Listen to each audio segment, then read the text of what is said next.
सिंह वीर सिंह वीर सिंह वीर सिंह। ओ पीर बाबा, किधर जा रहे हो आप? आगे बहुत तेज दरिया है, आपको भाग के ले जाएगा। अरे ओ भाई, आप बाबा जी को नहीं जानते? बहुत पहुंची हुई सरकार हैं। जब हमारे यहाँ दरिया बहता है ना, बाबा जी ऐसे इशारों से दरिया को रोक लेते हैं। अच्छा, बाबा जी इतनी पहुंची हुई सरकार है, इशारों से रोक लेते हैं दरिया को। एक बार मैं बाबा जी के साथ कराची गया। बाबा जी ने ऐसे समंदर को टांग मारी तो समंदर को पीछे धकेल दिया।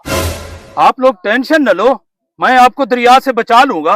अब इधर से हट जाओ, अब एक अपना काम करने दो। हाँ जी, क्या वाकई बाबा जी दरिया को रोक लेता है? हाँ जी, वो अफगानिस्तान में सुनामी आई थी तो उन्होंने बाबा जी को बुलाया था। बाबा जी ने सुनामी को फौरन खत्म कर दिया था। अच्छा, मैं दरिया से अब बात करने लगा हूँ तो आप लोग खामोश हो जाएं। दरिया पीछे हट जा, नहीं हटा तो मैं तुझे तोड़ दूंगा, फोड़ दूंगा, फोड़ दूंगा।